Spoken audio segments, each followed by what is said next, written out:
All right, Jason Gray, welcome back to the Jason Gray Show. Let's talk about the Tesla cars. Let's talk about the cars they have available now and what kind of cars that they should have coming in the future. So, of course, they rolled out with their little Roadster initially. That gave them the ability to roll out to the S, and the S did really well. Then they rolled out the X with the wing doors, which was awesome. Everyone loved those wing doors. Then they rolled out with the 3, the Model 3. That's the car that I have. I have the Model 3 Performance. Love that car. Fabulous, full self-driving. It's amazing. Dana's laughing at me in the background. It's great. All right. Then they have the Y. The Y is like a mini little SUV, great space. You can even add the third row. You got to be a little small being back in third row. You lose your trunk, but that is a beautiful car, right? Now, they rolled out with the Semi. So how many are we up to right now?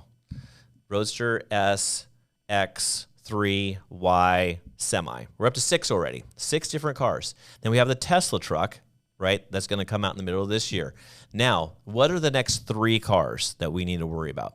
So I think the next 3 cars as follows. I think they're going to come out with something like the Sprinter van that Mercedes has. I think that's going to be something they're going to roll out with.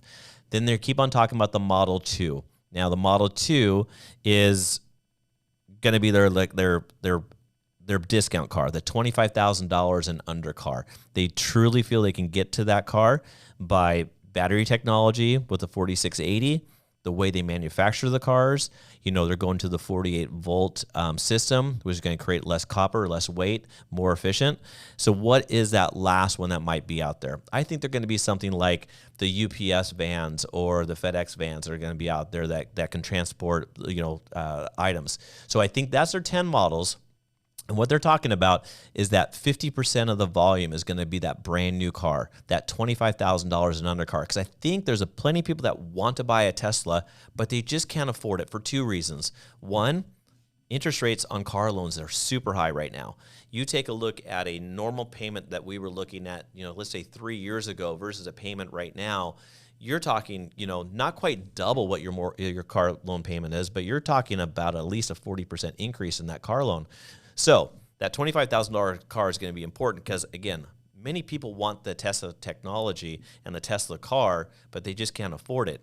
Now, you take a look at that car does come out, and let's say they sell it for a 20% margin on that car, which it sounds like all their cars are going to be running around that low 20% margin, which is a great margin compared to the OEMs.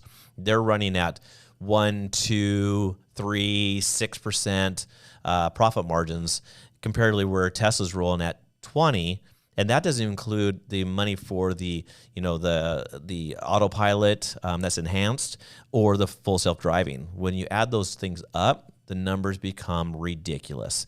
And if you can add those numbers up by 2030 or 2032, the numbers that are going to come out of full self-driving is going to be crazy. I know this is a hard process for them to come. We're all waiting for version 11 to come out. I think that's coming out next 2 weeks, by the way. And when that comes out, that just leads us into getting closer and closer and closer to full self-driving. I know they had that small recall, but that's over an air, update that they're able to do, which sounds like that's going to come out in 2 weeks or so. So those are the 10 cars I think they need to get to. We think that low-budget car is going to be the car that's going to do 50% of the volume of the cars. All the rest of the cars, like the Tesla truck, will be the next one. Model 3, Model Y, and the S's and X's are really their high-end model that's going to be out there that are just going to have a small percentage. We're probably talking about a 2 or 3% mark of their market share.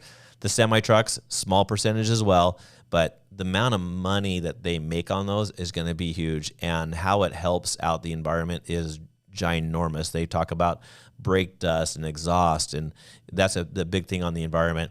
At some point in time, I'm thinking too, I think this low-end car, I don't think they're going to paint the cars.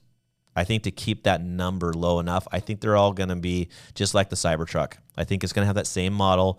They're going to bend it, create it, however it's going to do, and they're going to eliminate the cost of paint. Everyone's going to have the same silly car out there, which is fine. But at the end of the day, that's what they're going to do to make things work. People will buy that car. So those are the 10 cars I think they need to get to their 20 million cars per year. All right. Hope you liked the video. Like and subscribe.